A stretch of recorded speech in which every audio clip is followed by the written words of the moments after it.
மகர ராசின்னு எடுத்துக்கிட்டோம்னா, மகர ராசியை பொறுத்த வரைக்கும் ஒரு முக்கியமான ஒரு பயிற்சி வந்து எண்ட் ஆஃப் தி இயரில் இருக்குது. ராகு வந்து பார்த்தீங்கன்னா கரெக்டாக ராசிலேயே வந்து உட்கார்றாரு. கேது வந்து பார்த்தீங்கன்னா 7ஆம் இடத்துல உட்கார்றாரு. ஸோ அப்போ அவங்களுக்கு வந்து என்னென்னா அந்த ரிலேஷன்ஷிப் இஷ்யூஸ் அப்படின்ற மாதிரியான விஷயம் வந்து இயர் எண்டுக்கு அப்புறமா கொஞ்சம் ஸ்டார்ட் ஆகிறதுக்கு, இயர் எண்டு அந்த மாதிரியான ஒரு பீரியடில் ஸ்டார்ட் ஆகிறதுக்கு உண்டான வாய்ப்புகள் இருக்கும். ஸோ அப்போ ஓவரால் இயர் எண்டில் தானே அது இருக்குது. அப்போ அது வரைக்கும் என்ன, டிசம்பர் வரைக்கும் என்ன அப்படின்னு பார்த்தா, டிசம்பர் வரைக்குமே சரி, இப்போ ஆல்ரெடி இருக்கக்கூடிய ஒரு சூழ்நிலையாகவும் சரி, பண ரீதியாக ஒரு கஷ்டம் அப்படின்ற மாதிரியான விஷயம் இருக்காது. அது நல்லா போயிடும். ஸோ வாக்கிலே கவனம் வேண்டும் அப்படின்ற மாதிரியான விஷயமாக நம்ம வந்து சொல்லலாம்.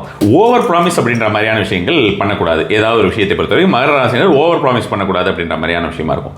இந்த ஒரு காலகட்டத்தில் வந்து அவங்க வந்து ஏதாவது ஒரு விஷயத்தையுமே, ஒரு கடுமையான விஷயத்தை கூட கொஞ்சம் ஒரு என்ன சுகர் கோட்டடாக பேசுவாங்க அப்படின்ற மாதிரியான விஷயமா இருக்குன்னு வச்சுக்கோங்களேன். அடுத்தவங்களுக்கு வந்து சாதாரணமாக அது கொஞ்சம் கடினமான இருக்கக்கூடிய விஷயத்தை கூட சுலபமாக பேசி சாதிச்சிருவாங்க அப்படின்ற மாதிரியான விஷயமா நம்ம வந்து மகர ராசினை பொறுத்த வரைக்கும் இந்த ஒரு ஆண்டு அப்படின்ற மாதிரியான விஷயமா நம்ம வந்து கண்டிப்பாக சொல்லலாம். ஓவராலாக growth அப்படின்ற மாதிரியான விஷயங்கள் இப்பொழுதே நல்லா தான் இருக்கு. இந்த ஒரு வருடத்தை பொறுத்த வரைக்கும் ரிலேஷன்ஷிப் இஷ்யூஸ் அப்படின்ற மாதிரியான ஒரு விஷயம் இந்த எண்ட் ஆஃப் தி இயர்ல அப்படின்ற மாதிரி நம்ம வந்து சொல்லலாம். அது வரைக்குமே growth வந்து ரொம்ப ரொம்ப நல்லா இருக்கும். பணம் அப்படின்றது இந்த ஒரு வருஷத்தை பொறுத்த வரைக்கும் 2026 மகர ராசினருக்கு அந்த ஓபிஎம்னு சொல்லுவோம், அதர் பீப்புள்ஸ் மணின்னு. அந்த அதர் பீப்புள்ஸ் மணியாவது அவங்க கையில் புழண்டுகிட்டே இருக்கும். என் பணம் இல்லைப்பா, ஆனால் எவ்வளோ பணத்தை நான் பார்க்குறேன் டெய்லி அப்படின்னு. ஸோ ஆக்சுவலாக அதுவே மன ரீதியான ஒரு நல்ல விஷயத்தை கொடுக்கக்கூடியது வச்சுக்கலாம். பணத்தை புழங்கிட்டே இருப்பாங்க, ஃபுல்லாக பணப்புழக்கம் அவங்களுக்கு இருந்துகிட்டே இருக்கும். 2026 பொறுத்த வரைக்கும் நல்ல பணப்புழக்கம் இருக்கும் அப்படின்னு சொல்லலாம். பணம் அவங்களுக்குமே வரும், அவங்களுக்கு வரக்கூடியதும் இருக்கும். வெறும் அதர் பீப்புள்ஸ் மணி மட்டும் இல்லை, அவங்களுக்கு பணம் வருது அப்படின்ற மாதிரியான விஷயமே வரும். ரிலேஷன்ஷிப் ரிலேட்டடாக ஒன்றும் பெரிய ஒரு இஷ்யூஸ் அப்படின்ற மாதிரியான விஷயத்தை நம்ம வந்து எதிர்பார்க்க முடியாது. நல்லா தான் இருக்கும்.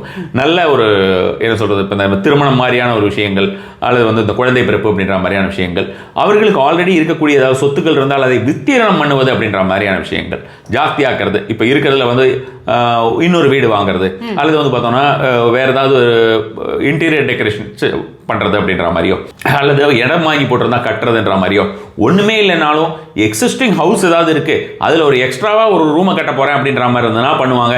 இல்லைனா வந்து ஒரு சின்ன சின்ன ஒரு அழக சார்ந்த ஒரு விஷயங்களையாவது மகர ராசியினர் கண்டிப்பான முறையில் இந்த ஒரு ஆண்டுகள் வந்து அவங்க எடுத்துக்கொண்டு போகிறதுக்கு உண்டான வாய்ப்புகள் அதிகமாகவே இருக்குது.